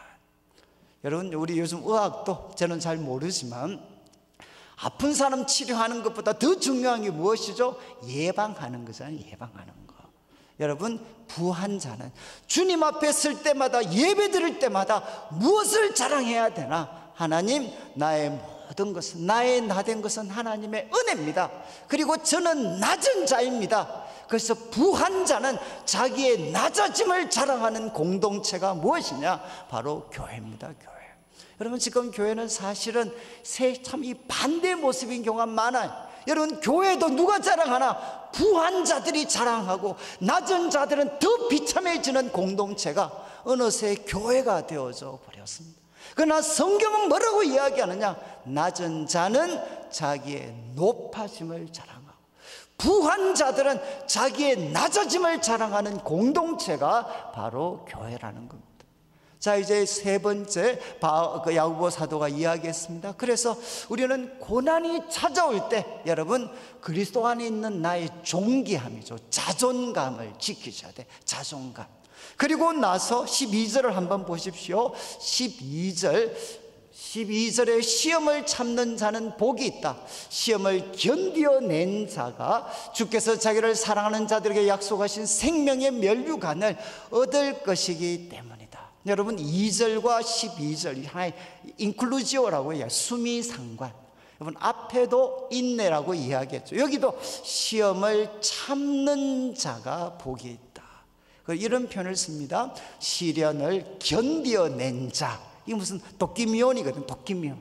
여러분, 견디어낸 자가 무엇입니까? 바로 불과 같은 곳에 보석을 넣어서 불순물들 제거하고 바로 합격 판정을 받은 사람. 아시겠습니까? 불같은 고난을 통해서 모든 불순물들이 사라지고 이제 하나님으로부터 너 됐어. 그래서 어떤 영어본 approved, 바로 approved, 성인되어지는, 하나님으로부터 성인되어지는 그 사람에게는 우리 주님께서 약속하신 생명의 면류관을 그들에게 주시겠다는 거예요. 여러분, 이 네 번째 말씀은 저는 개인적으로 이렇게 하겠습니다. 언제까지 참아야 되겠습니까? 하나님이 인정하실 때까지 참아야 됩니다. 하나님이 인정하실 때까지 우리는 참아야 됩니다. 제가 이제 이 서울에 있을 때는 뭐 지하철을 타고 다녔기 때문에 저는 운전에 대한 필요성을 별로 못 느꼈습니다. 그런데 대구 가니까 뭐 부목사들은 다 운전을 해야 되더라고요. 그래서 저는 면허가 없었습니다. 그래서 면허가 없어가지고 이제 우리 다른 이제 뭐 우리 목사님 또 파트너 전도사님은 다 자가용으로 가는데 저는 1년 동안을 버스 타고 다녔습니다. 버스 타고. 그래서 참 빨리 면허를 따야 되겠는데, 근데 저는 그때 이제 이해가 안 됐던 게, 뭐 이렇게 신방 오라고 부탁을 하면, 저는 신방 부탁을 하면, 야, 여기 좌석 버스는 몇 번 타고 가서 뭐 지하철 갈아타고 뭐 이렇게 머리가 복잡한데, 차가 있는 분들은 그냥 뭐 아무리 시외 타시에서 오라고 해도 너무 자유롭게 가더라고요. 근데 제가 이제 면허를 따야 되니까 정말 열심히 우리 그 교구 속해 있는 성도들한테 기도를 부탁하고 운전면허 시험을 쳤는데, 제가 운동을 좀 하는데 다 떨어져, 한 3번을 계속 떨어졌어요. 그래서 제가 이제 마지막 기도를 해서 이제 저도 이렇게 면허를 하나 따게 됐습니다. 면허 따고 나니까, 면허 안 따신 분, 면허 있으신 분들은 그거 모르겠죠. 면허 없이 1년을 버스 타고 지하철 타고 택시 타고 신방하다가, 야, 이 라이센스가 하나 나오니까 정말 세상이 달라지더군요. 제가 그때 깨달은 게 있어요. 라이센스의 힘. 야, 라이센스 받으면 그 이전과 이후는 세상이 달라진다. 제가 그때 깨달았던 게 뭔가, 여러분, 고난도 제가 볼 때는 라이센스가 있는 거예요. 왜냐하면 한번 보시죠. 이스라엘 백성들 출애굽 얼마나 죽는다고 고생을 합니까? 또 모세도 그렇죠. 정말 그렇게 젊은 혈기에 한번 세상 바꿔보겠다고 노력하다가 바닥에 떨어지잖아요. 어느 순간까지는 정말 세상이 안 바뀌는 거예요. 하나님의 수레바퀴가 정말 천천히 굴러가는 것 같습니다. 그런데 하나님이 보실 때 모세, 다윗, 야, 이 정도면 됐어. 그분이 라이센스 하나 딱 주시면 어떻게 되죠? 갑자기 430년의 노예 생활이 한순간에 끝나버립니다. 사사시대 300년의 혼란이 한 사람 다윗이 준비되었을 때 갑자기 황금시대로 바뀌어버려요. 놀라운 변화가 순식간에 일어납니다. 언제? 하나님으로부터 합격 판정을 받은 한 사람이 세워지게 되면 하나님의 역사의 수레바퀴는 갑자기 빨라지게 되는 거예요. 저는 그래서 뭐 자신 있게 이야기할 수, 언제까지 참으셔야 되나? 여러분이 생각했을 때 이 정도면 됐다라고 할 때가 아니고, 하나님으로부터 라이센스가 나올 때까지 여러분이 참으셔야 돼요. 그러면 하나님은 어떻게 하나? 그분이 약속하신 생명의 면류관을 우리에게 허락해 주십니다. 좀 정리를 하면 외적인 고난이 오면 네 가지 꼭 기억하셔야 돼요. 첫 번째는 이빨 깨물고 아 기쁘다. 이빨 깨물고 아 기쁘다. 그 다음에 두 번째는 무엇이냐? 뭘 구해야 됩니까? 지혜를 구하셔야 돼요. 세 번째는 무엇이죠? 여러분, 낮은 자는 자기의 높아짐을 자랑해야 돼요. 자존감을 지키셔야 돼요. 자신의 가치를 예수님 안에서 지키셔야 됩니다. 네 번째는 무엇입니까? 우리 주님이 인정하실 때까지 여러분이 참는 자가 되셔야 됩니다. 그리고 이제 13절부터는 여러분 13절부터는 유혹으로 분위기가 바뀝니다. 똑같은 페라스모스지만 이제 동사형으로 바뀌면서 여러 가지 유혹을 받을 때 모든 영어 번역은 tempted, 바로 너희가 시험 유혹을 받을 때 여러분 우리 인생의 고난보다 더 파괴적인 것은 무엇이죠? 유혹입니다. 여러분 고난은 우리 성도들이 고난 만나면 제가 볼 때는 거의 100% 돌아옵니다. 오히려 더 강해집니다. 그런데 여러분 고난보다 더 무서운 것은 무엇이냐? 유혹입니다. 여러분 유혹에 무너지면 정말 돌아오기가 쉽지 않습니다. 자, 이제 유혹에 대한 문제를 다루면서 첫 번째 야고보가 도전하는 게 뭡니까? 하나님께 시험 받는다 하지 마라. 하나님은 악에게 시험 받지도 않고 시험하지도 않으신다. 이렇게 말씀합니다. 여러분 혹시 유혹을 받으시는데 하나님이 나를 유혹하고 계신다, 이런 말하는 이상한 사람이 있습니까? 혹시 이런 분들께 유혹받는다, 하나님이 나를 유혹하고 계시는구나, 혹시 이런 분 계셔요? 정신 나간 분들이죠. 그런데 성경에 이런 사람이 있을까요? 없을까요? 성경에 여러분 시험 받는데 하나님이 나를 시험하셨다라고 말한 사람 있을까요? 없을까요? 있습니다. 누구죠? 바로 아담입니다. 아담. 아담이 선악을 알게 하는 나무의 과실을 먹고 나서 하나님이 물으셨어요. 너 왜 먹었냐? 그때 아담의 답변이 뭐죠? 여러분 저 여자가 줘서 먹었습니다, 이렇게 하지 않았어요. 뭐라고 표현했습니까? 하나님이 내게 주신 저 여자가 내게 줘서 먹었습니다. 여러분 지금 아담의 답변이 뭐죠? 하나님, 여자가 줘서 먹었는데 저 여자 누가 줬습니까? 내가 달라고 그랬습니까? 하나님이 나한테 주신 거 아닙니까? 하나님이 내게 주신 여자가 나한테 줬기 때문에 나는 하나님이 주신 것으로 받아 먹었다는 거예요. 이게 아담의 이야기입니다. 여러분 아담의 이야기는 무엇이죠? 하나님이 나를 유혹하셨다는 거죠. 여러분 많은 분들이 이렇게 이야기합니다. 하나님이 나를 그 유혹이 득실득실한 그 장소에 하나님이 나를 놓으셨습니다. 여러분 바로 유혹의 그 근원을 누구에게 돌리느냐? 하나님. 여러분 이걸 다른 모양으로 하면 상황 탓으로 돌리는 겁니다. 상황 탓으로. 지금 야고보는 이야기합니다. 유혹을 받을 때 쉽게 표현하면 여러분 하나님이 주신 것처럼 그 상황을 합리화시키지 말라는 겁니다. 그 상황을 합리화시키지 마라. 그리고 이어지는 14절을 한번 보시죠. 14절, 오직 각 사람이 시험을 받는 것은 자기 욕심에 끌려 미혹됨이니. 여러분 이 미혹된다는 표현이 어디 나오느냐? 낚시하는 데 사용하는 거예요. 낚시하시는 분들 까딱까딱 하면 올리면 바로 물고기가 먹을까 미끼를 먹을까 말까 요거 하는 거죠. 까딱까딱 하는 거. 여러분 자기 욕심에 끌려서 바로 그 어떤 소위 말해서 낚시할 때 그 미끼를 물게 만드는 것처럼 여러분 자기 욕심에 끌려서 그 미끼 먹을까 말까 하다가 득석 먹게 된다는 겁니다. 여러분이 이제 시험을 유혹을 만날 때 첫 번째 사도가 우리에게 도전합니다. 합리화시키지 마라. 하나님이 하나님이 나를 유혹하시는 것처럼 그 상황을 합리화시키지 마라. 그래서 참 많은 분들이 참 이렇게 소위 이 불륜 같은 거 하시는 분들이 다 이런 이야기 하세요. 운명적인 만남. 이런 이야기 막 하잖아요. 바로 그 만남은 운명이었어. 이렇게 있잖아요. 그 말은 무엇이죠? 하나님이 배후에 계셨어. 합리화시키지 마. 여러분 유혹은 기도해서 유혹을 뿌리칠 수 없습니다. 이거는 유혹을 뿌리치려면 무엇이 있어야 되느냐? 말씀의 기준이 명확하게 서지 않으면, 여러분 죄송한 말씀, 기도도 상황을 합리화시킬 수 있어요. 기도도 자신의 감정을 합리화시킬 수 있습니다. 무엇이 필요하냐? 말씀의 정확한 기준이 없으면 사람은 유혹에 쉽게 무너지게 됩니다. 지금 야고보 사도가 이야기합니다. 여러분, 유혹의 그 뿌리는 하나님이 아니고 누굽니까? 자기 욕심이 유혹의 뿌리가 되는 거다. 그리고 이어지는 이제 15절 말씀을 보시죠. 15절 말씀, 유혹의 뿌리는 바로 자기 욕심인데, 욕심이 잉태하면 죄를 낳고 죄가 장성한즉 사망을 낳느니라. 여러분, 여기에 욕심이 잉태한다는 게 무엇입니까? 바로 이 욕심을 품는 것을 무엇에다 묘사하느냐? 성적인 관계를 맺는 것으로 묘사하고 있는 거죠. 여러분, 바로 욕심과 성적인 관계를 맺게 되면 반드시 어떤 결과가 생기나 죄라는 자식을 낳는다는 겁니다. 그리고 이 죄라는 자식이 태어나고 나면 어떻게 되나? 안 없어진다는 거예요. 사망을 낳게 된다. 이걸 가장 생생하게 보여주는 인물은 바로 다윗이잖아요.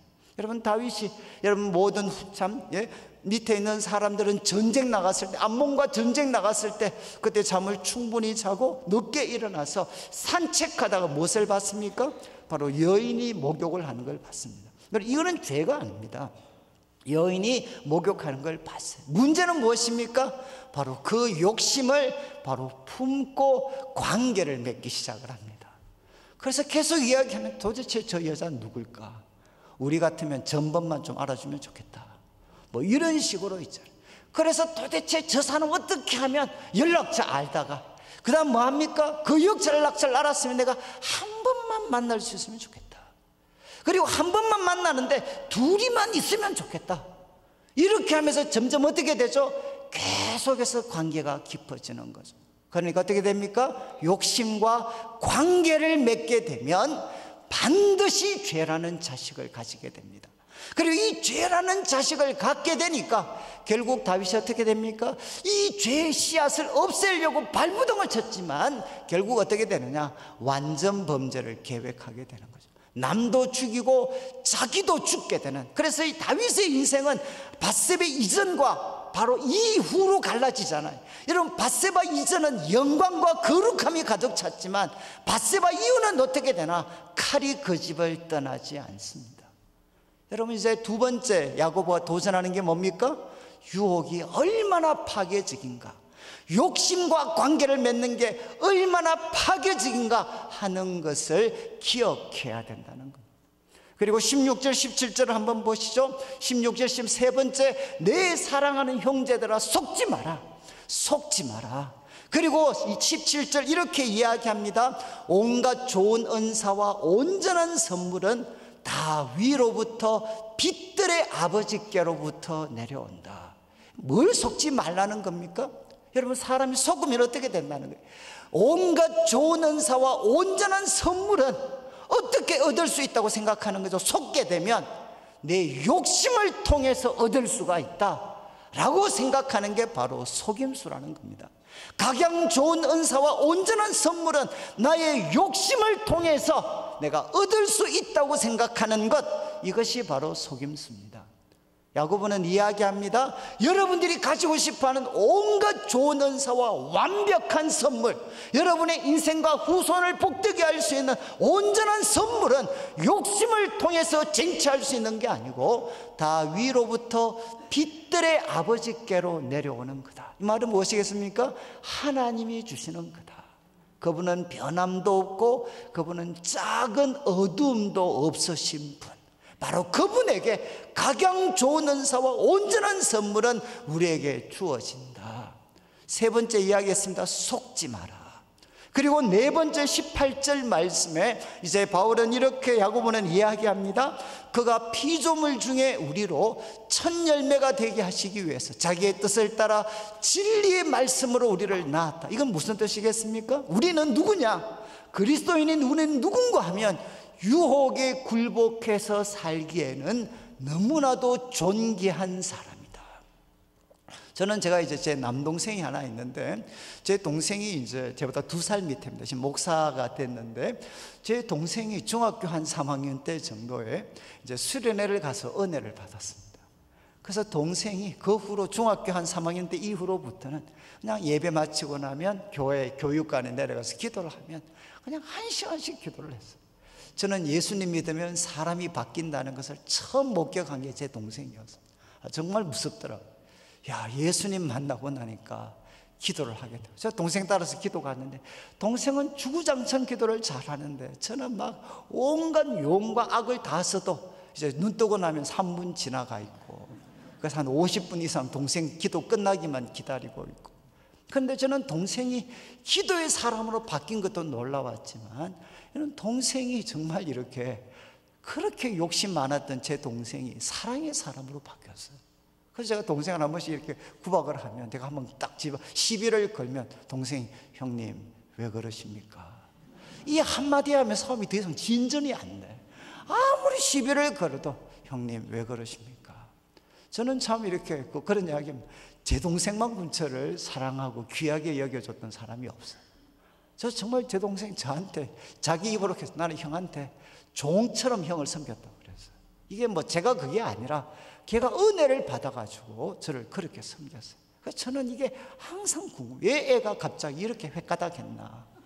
그래서 제가 나중에 대학 가서 자취하면서 물어봤어요. 너 그때 중학교 3학년 때 예수님 믿고 도대체 무슨 일이 있어서 너 그렇게 바뀌었냐. 그러니까 동생이 딱 한마디 했어요. 형, 내가 예수님 만나고 나니까 내가 얼마나 귀한 사람인지 알게 됐다는 거예요. 내가 얼마나 귀한 사람. 그때 우리 집 사업 실패해서 우리 동생 정말 이렇게 오갈 데 없어가지고 우리 교회 집사님 집에 가가지고 입주가해 하면서 살아요. 그러니까 우리 동생은 정말 인물도 좋은데 사춘기 그 많은 고민들. 그런데 그때 은혜 받고 나니까, 형, 내가 내 자신이 얼마나 귀한 사람인지 내가 알게 되어서 유혹이 올 때마다 나는 귀한 사람으로 처신해야지, 내 인생을 귀한 사람으로 가꿔야지. 그래서 그걸 다 뿌리칠 수가 있었다. 지금 바울이 야고보 이야기하는 게 바로 이겁니다. 우리는 첫 열매, 무엇의 첫 열매죠? 새 창조의 첫 열매입니다. 새 창조, 예수님을 통해서 여러분 온 세상을 새로운 비주얼로 만드셨다라는 것에 대한 첫 열매가 누구냐? 바로 우리들입니다. 우리는 또 누구냐? 진리의 말씀으로 거듭난 사람입니다. 그러니까 여러분, 예수님 믿고 나는 그 삶이 불편해지잖아요. 그렇지 않습니까?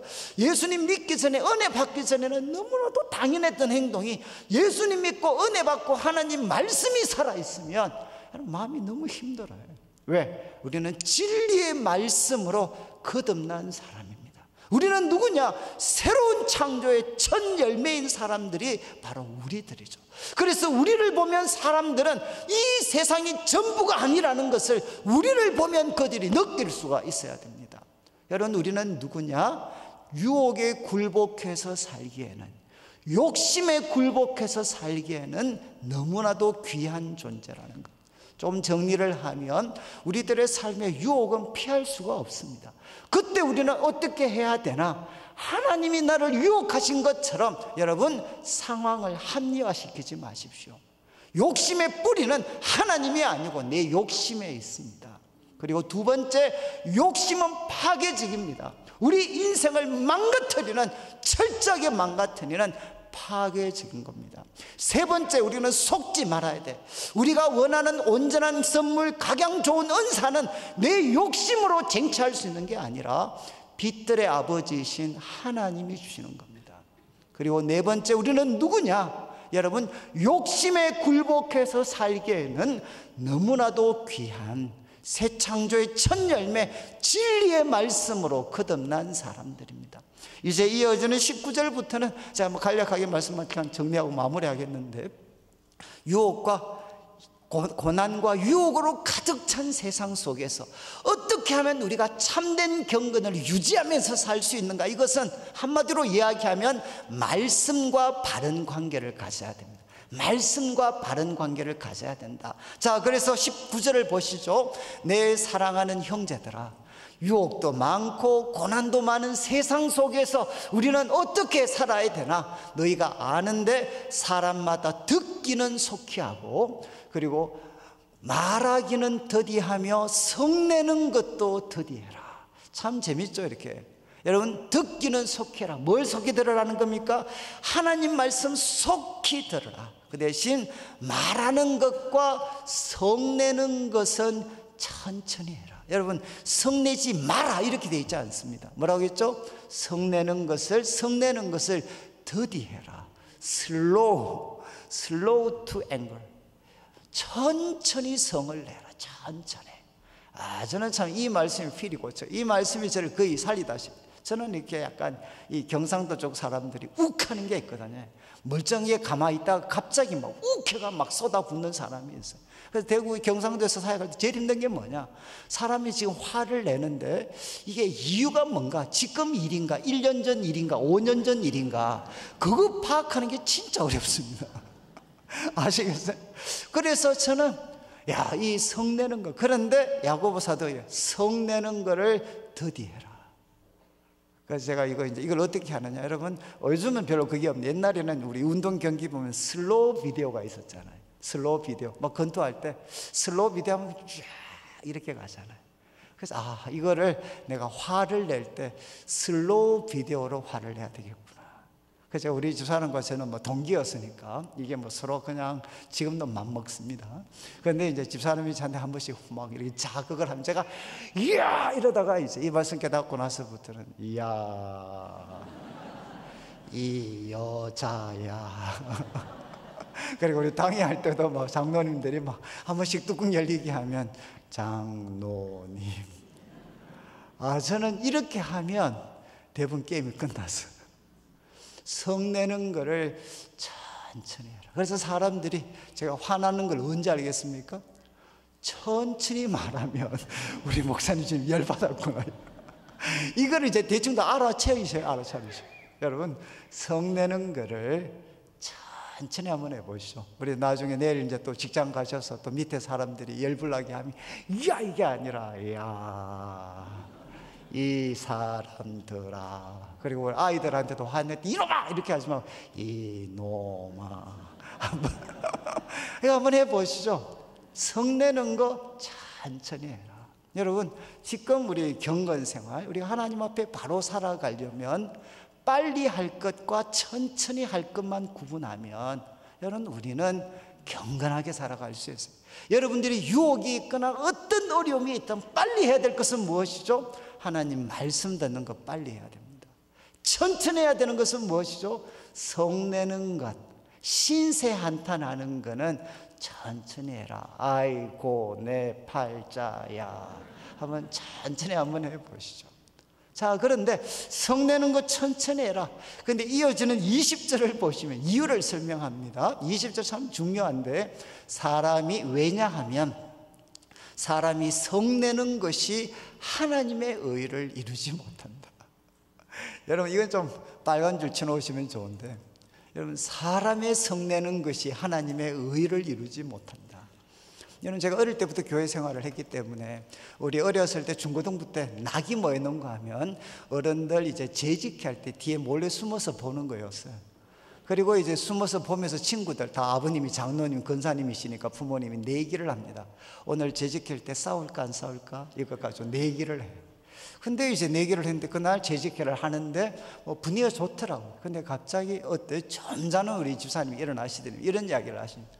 내가 웬만하면 참으려고 했는데. 그러면 이제 우리가 박수를 치죠. 싸움이 시작됐다. 여러분, 다 대부분 이렇게 시작을 합니다. 내가 웬만하면 참으려고 했는데 지금 참을 수가 없어요. 나는 지금 분노를 해야 돼. 분노. 여러분, 이유가 무엇이죠? 내가 분노하지 않고 그냥 지나가면 여러분, 이 공동체는 병들 것 같아. 그래서 우리는 분노를 통해서 이 불의를 제거할 수 있다고 생각을 하고, 분노를 통해서 우리는 바로 의를 세울 수 있다고 생각합니다. 그래서 한동안 이 땅에서 가장 지금도 이렇게 이야기하는 거죠. 분노하라, 분노하라, 분노하라. 여러분, 세상은 이 세상을 바꾸는 힘을 어디에서 찾느냐? 분노에서 찾아냅니다. 분노에서. 그래서 여러분, 막시즘은 무엇입니까? 분노를 변혁의 힘으로 바꿔 놓은 것이 바로 소위 말해서 막시즘이죠. 여러분, 그런데 야고보는 이야기합니다. 사람의 분노가 하나님의 의를 이루지 못한다. 저는 참 여러분들이 꼭 한번 기억하시면 좋겠어요. 그래서 제가 이제 가끔 한 번씩 이야기하죠. 목사님, 그러면 꼭 이런 분들이, 예수님도 성전을 엎었지 않습니까? 우리 예수님도 분노하셔서 엎었지 않습니까? 이렇게 저한테 문제 제기하면 제 답변은 뭔가 하면, 당신은 예수님이 아닙니다. 여러분, 예수님은 완벽한 통제 가운데에서 엎을 수 있지만 우리는 그렇지를 못해. 저는 참 이 말씀 정말 충격이었어요. 저도 분노했거든요. 분노의 이 힘을 변혁의 힘으로 바꾸려고 저도 참 노력을 많이 했습니다. 그런데 사람의 성내는 것이 하나님의 의를 이루지 못한다. 그리고 그 다음 구절도 한번 보시죠. 21절. 그러므로, 여러분, 사람의 성내는 것이 하나님의 의를 이루지 못합니다. 그러므로 모든 더러운 것 넘치는 악을 내어버려라. 너희 영혼을 능히 구원할 바 마음에 심겨진 말씀, 이 말씀 길을, 하나님 말씀을 온유함으로 받아들여라. 여러분, 제가 질문 하나 드리겠는데, 더러운 것과 넘치는 악을 내버려라 라고 지금 야고보가 명령하는데, 누구를 향한 명령입니까? 분노하고 있는 사람입니까? 분노하도록 만드는 사람입니까? 지금 야고보가 모든 더러운 것 넘치는 악을 내버려라 그랬는데, 이게 지금 분노하고 있는 사람인가요? 아니면 분노하게 만드는 사람인가요? 여러분, 문맥을 통해서 봤을 때는 분노하고 있는 사람이죠. 지금 바로, 야, 사람의 성내는 것 하나님 의를 이루지 못해, 성내는 것 천천히 해, 이렇게 야고보가 도전했습니다. 그리고 그러므로 모든 더러운 것 넘치는 안 내버려라. 누구한테 이야기하는 겁니까? 우리로 하여금 분노하게 만드는 사람들이 아니고 분노해 있는 사람입니다. 여러분, 그 사람한테 뭐라고 이야기했느냐? 더러운 것 넘치는 악 내버려라. 이거 누구한테 있는 겁니까? 우리가 생각할 때는 우리로 하여금 분노하게 만드는 사람 속에 더러운 것과 넘치는 악이 있는 거 아닌가요? 그런데 야고보 사도는 이 더러운 것과 넘치는 악이 우리를 하여금 분노하게 만드는 사람에게만 있는 게 아니라 분노하고 있는 사람들 속에도 있다는 겁니다. 이거 내버리고 너희 영혼을 구원할 바 마음에 심어진 말씀 겸손하게 받아들여라. 이렇게 사도가 도전을 했어요. 제가 말씀드렸을지 모르는데, 저는 이 말씀이 저한테는, 제가 이제 난지도에서 우리 중고등부 애들 사역을 했습니다. 사역을 했는데 제가 그 아이들을 데리고 설교를 했거든요. 내수동 교회 대학부에서도 설교에 축을 썼는데, 난지도 중고등부 애들한테 한 30명 되는 애들한테 설교를 했어요. 근데 애들한테는 잘할 줄 알았는데, 제가 설교하면 애들이 앉아있질 않았어요. 그냥 다 돌아다녔어요. 그래서 애들이 처음에 이렇게 서로 인사하는 모양이다 라고 그냥 웃으면서 넘어갔는데, 한 달이 지나도 설교하면 또 애들이 또 돌아다녔어. 얼마나 화가 나겠어요. 그래서 갑자기 열받아가지고 제가 욕하고 나와버렸어요. 나와가지고 난지도를 한 바퀴 돌면서 하나님께 제가 원망을 했습니다. 하나님, 뭡니까 지금? 내가 지금 모든 좋은 기회 다 내려놓고 난지도 와서 이 아이들한테 설교하는데, 하나님 하늘에서 우아하게 앉아 계시지 말고 내려와서 애들도 좀 앉히고 손과 발이 뭔가 맞아야 이게 목이 사역이 되지. 나는 이렇게 열심히 하는데 하나님은 아무것도 안 하시고 뭐 하십니까 지금?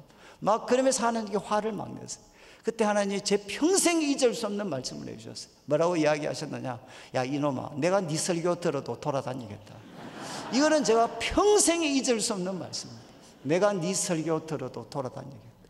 갑자기 기분이 확 더 나빠지잖아요. 그래서 제가 하나님께, 하나님, 제가 뭐 설교 잘하는 건 아니지만 제가 그때도 강사 나가고 했거든요. 저 강사 뛰고 이랬었는데 하나님도 듣지, 돌아다니게 할 만큼 제가 설교 못하는 건 아니지 않습니까?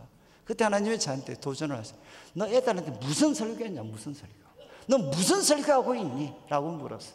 그때 제가 애들한테 무슨 설교했겠습니까? 얘들아, 러시아 혁명은 어떻게 난 줄 알아? 불란서 혁명은 어떻게 난 줄 아냐? 야, 민주주의는 피를 먹는 거야. 강철같이 단련되고, 그래서 입만 벌리면 민족적, 역사적, 경제적, 사회적 적적 빠지면 말이 안 됐던 사람이 저였어요. 저는 그때서야 제가 알게 됐습니다. 애들을 돌아다니게 한 모든 더러운 것과 넘치는 악이 애들한테 있는 게 아니고 제 속에 있다는 걸 그때 제가 알게 됐어요. 그래서 제가 이제 접수를 했습니다. 하나님, 그럼 어떻게 하면 좋겠습니까? 그때 두 번째 하나님이 저한테 난주도 3년 있는 동안 화두가 되었던 말씀을 주셨어요. 야, 애들이 떠들고 싶은 생각 안 나도록 설교해. 애들이 떠들고 싶은 생각 안 나도록 설교해. 여러분 정말 멋있게 들리지만 어떻게 하라는 겁니까? 제가 그때부터 난주도 3년을 더 있었는데 제 모든 관심은 그냥 여기에 있었어요. 애들이 떠들고 싶은 생각이 안 나도록 어떻게 설교할 수 있을까? 그래서 애들이 막 돌아다니다가 제가 무슨 말을 했는데 갑자기 딱 멈추고 저를 한번 보고 씩 웃어주더라고요. 그리고 또 돌아다녀요. 저는 그때 저한테는 계시적인 순간이었어요. 이야, 그 순간만큼은 애들이 돌아다니는 것보다 제 설교가 재밌었잖아요. 그럼 도대체 저놈들을 멈추게 하고 나로 하여금 씩 웃어주게 한 게 뭘까? 그거 찾아보면 제가 사용했던 단어, 표현들이 있었어요. 그러면 빨간 줄 긋고 별표 5개 치고 또 외우고 또 외우고 애들한테 또 써먹고. 그래서 제가 3년을 걔들하고 같이 놀았고, 그래서 저는 설교를 매달 하는데 은혜를 끼쳤다 이건 아닌데 3년 지나고 나서부터 애들이 앉아 있었어요. 저는 참 이것이 제 인생에는 정말 충격적인 깨달음이었어요. 저는 그래서 여러분 분노하고 싶을 때는 모든 더러운 것과 넘치는 악이 상대방에게만 있는 게 아니고 내 속에도 있는 거다. 여러분 분노하는 분들에게 제가 꼭 말씀드리겠는데 요것만 그냥 기억하시죠. 쌍방과실입니다. 여러분 100대 0은 없습니다. 제가 볼 때 99대 1이라도 여러분 쌍방과실이지. 그래서 제가 우리 여자분들 정말 이야기 많이 하시면 저한테 와서 목사님 남편 때문에 못 살겠습니다. 이분들이 위로를 받고 있는데 꼭 제가 초치는 말을 하거든요. 집사님 쌍방과실입니다. 그럼 그분들 뭐 화를 막 내죠, 화를. 근데 여러분 남을 바꾸려고 하기 전에 내 속에 있는 더러운 것들, 넘치는 악을 하나님 앞에 인정하고 여러분 찾아보시면 있습니다, 우리한테. 그거 내버리고. 그러면 그때 무엇이 보이나? 하나님이 우리 영혼에 심어놓은 그분의 말씀, 그분의 길이 있습니다. 그것을 겸손하게 받아들이게 되는 거예요. 첫 번째는 하나님 말씀 듣는 것 속히 하고, 두 번째는 여러분 성내는 것 대신에 모든 더러운 것 넘치는 악 내버리고 하나님이 우리 영혼에 심어놓은 말씀을 겸손하게 받아들이고, 마지막 한번 보십시오. 이어지는 이제 23절 누구든지 말씀을 듣고 행하지 아니하면 거울로 자기 얼굴을 생긴 것을 보는 자와 같다. 제 자신을 보고 가서 그 모습이 어땠는지 잊어버린다. 자유롭게 25절 자유롭게 하는 온전한 율법을 들여다보고 있는 자는 잊어버리는 자가 아니고 실천하는 자다. 이 사람은 그 행하는 일에 복을 받는다. 그리고 22절도 한번 보십시오. 너희는 말씀을 행하는 자가 되고 듣기만 하여 자신을 속이는 자가 되지 마라. 세 번째 결론은 무엇입니까? 말씀을 듣지만 말고 행하는 자가 되라. 이렇게 말씀을 하셨어요. 그런데 말씀을 들었는데 행하지 않는 사람은 누구냐? 거울 쳐다보듯이 말씀 대하는 사람이다. 여러분 이 거울은 순기능도 있고 부정적인 기능도 있습니다. 여러분 거울 보고 나서 혹시 아침에 오늘 교회 오실 때 다 거울 보셨죠? 거울 보신 자신의 모습을 지금도 기억하고 있는 분이 계시나요? 거울아 거울아 누가 제일 예쁘니? 그러면서 그 거울에 비친 아름다운 내 모습에 지금도 지배를 받아서 계시는 분 아무도 안 계시잖아요. 그런 분들은 병원에 가셔야 되죠. 여러분 지금 바울이 야고보가 이야기합니다. 말씀을 대할 때 거울 쳐다보듯이 대하지 마라. 보고 금방 잊어버리는 자가 되지 말고 23절, 24절 어떻게 하라는 겁니까? 자유롭게 하는 24절에 자유롭게 하는 그 율법, 그 다음 구절 25절 보시면 자유롭게 하는 율법을 들여다보는 자가 되라. 여러분 말씀을 듣는 자로 끝나지 않고 행하는 자, 실천하는 자. 그래서 그 행하는 일에 다 복을 받고 싶은 사람은 말씀을 들여다보는 자가 되어야 된다. 거울 쳐다보듯이 말고 허리를 숙여서 마치 잃어버린 보물 찾는 것처럼 저 어렸을 때 우리 할머니 키가 작으셨는데 옛날 시골집에는 큰 장독들이 있었잖아요. 그 제가 집에 한번 갔는데 우리 할머니가 그 장독대 머리를 잡아 놓으셔 다리만 동동 떠 있더라고요. 그래서 제가 우리 할머니, 아니 할머니 뭐 하십니까? 이러니까 저한테 이야기하죠. 야 관영아, 내가 반지를 빠뜨려, 반지를. 그 반지를 지금 장독대 안에 넣었으니까 그거 찾는다고 우리 할머님이 그냥 들여다보고 계시는 거죠. 제가 이제 대학교 다닐 때 넷송교회 우리 후배들하고 선배들하고 공동생활을 했습니다. 공동생활.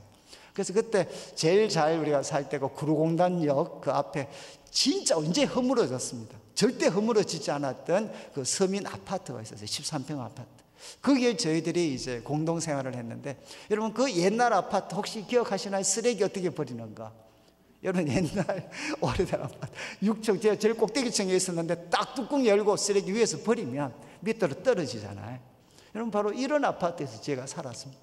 그런데 그때는 우리가 돈을 좀 모아서 이제 뭡니까 집값도 내고 월세도 내고 또 우리가 식사도 해 먹었거든요. 그 돈이 모자라면 결국 어떻게 하나 조금 여유 있는 애한테 이야기를 해서 엄마한테 부탁해서 조금만 일찍 돈 좀 붙여라고 해라 이렇게 부탁을 합니다. 그럼 어머니들이 대부분 들어주시죠. 그래서 한 친구한테 우리가 부탁을 해서 야 돈이 없으니까 좀 이렇게 붙여달라고 해라 부탁을 드렸어요. 그러니까 어머니가 알았다 그랬었어요.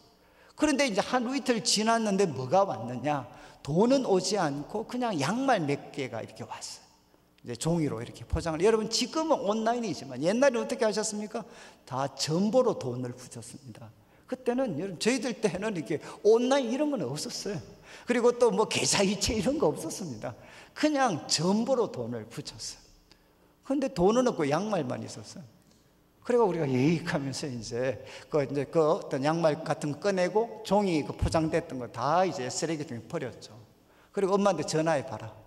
야, 돈 보냈는데 왜 돈 안 보냈느냐. 근데 엄마한테 전화를 했는데 충격적인 소식이 들렸어요. 어머니가 돈을 보냈다는 거예요.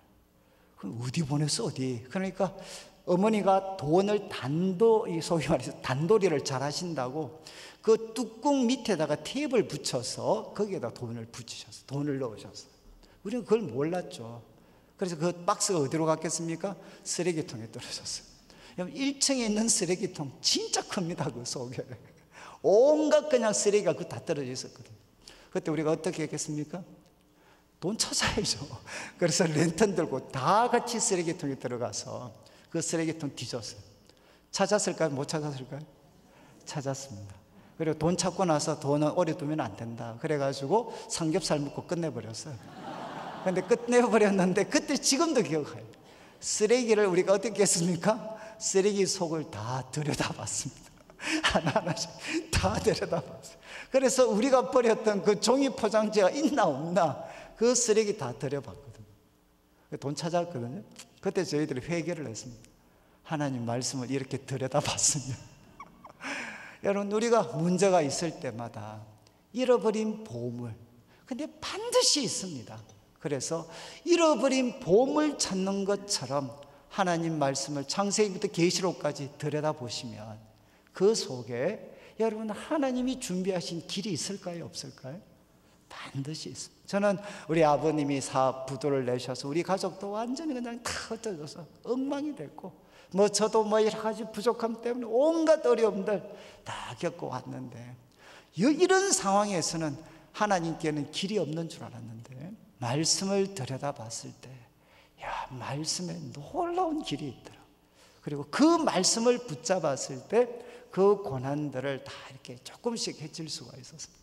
좀 말씀을 좀 마무리를 하겠는데 여러분 참된 경건을 이 유혹과 시련이 가득 찬 세상 속에서도 우리가 살아내려면 말씀과 바른 관계를 가지셔야 됩니다. 어떤 유혹, 어떤 고난이 있더라도 첫 번째는 하나님 말씀 듣는 것을 속히 하셔야 돼요. 여러분 길은 말씀 속에 있습니다. 유혹이 있고 삶의 절망이 찾아오면 첫 번째 빨리 하셔야 되는 것은 무엇이냐? 말씀을 듣는 자가 되셔야 돼요. 빨리 듣는 자가 되셔야 돼요. 대신 천천히 할 것은 무엇이냐? 말하는 것. 그리고 분노는 천천히 하셔야 돼요. 여러분 사람의 분노가 하나님의 의를 이루지 못합니다. 분노가 우리를 사로잡으면 모든 더러운 것과 넘치는 악이 내 속에도 있다는 것 인정하고 하나님 앞에 내어놓으면 하나님이 우리 영혼에 심어 놓으신 구원의 길이 있습니다. 이 구원의 길을 겸손함으로 받아들이는 분이 되시고, 세 번째, 말씀 대할 때 거울 쳐다보는 듯이 듣고 그냥 잊어버리는 자가 아니라 잃어버린 보물 찾는 것처럼 말씀을 들여다보셔서 여러분 말씀을 듣고 행하는 자가 되셔서 그 행하는 모든 일에 복을 받는 우리 성도들이 되시면 좋겠습니다. 오늘 말씀 첫 번째, 야고보가 누군가 네 가지 말씀드렸는데 여러분들이 바로 이런 모습이 되면 좋겠습니다. 네 가지. 그리고 또 우리가 여러 가지, 제가 내일도 복습을 할 겁니다. 시험이 올 때, 외적인 고난이 올 때 네 가지, 그리고 내적인 유혹이 올 때 어떻게 해야 돼? 또 네 가지. 그리고 경건한 삶을 살아내려면 속히 듣고 말씀, 그리고 마음에 더러운 것 내버려서 하나님 말씀 겸손하게 받아들이고 말씀을 들여다보셔서 여러분 하시는 모든 일들에 하나님의 복을 받는 성도들 되시기를 주님의 이름으로 축원합니다. 같이 한번 우리 기도드리겠는데, 말씀 한번 기억하면서 우리 목사님 나오실 때까지 한번 합심해서 함께 한번 기도드리겠습니다. 하나님, 제가 시험 만날 때 말씀대로 대하게 하시고, 유혹이 찾아올 때 말씀대로 대하고, 하나님 말씀과 바른 관계를 맺어서 하나님 하는 모든 일에 하나님이 주시는 복을 누릴 수 있도록 하나님 저를 도와주십시오. 우리 주님의 이름을 한번 부르고 우리 목사님 나오실 때까지 합심해서 함께 한번 기도드리겠습니다. 주여! 하나님 아버지 감사를 드립니다.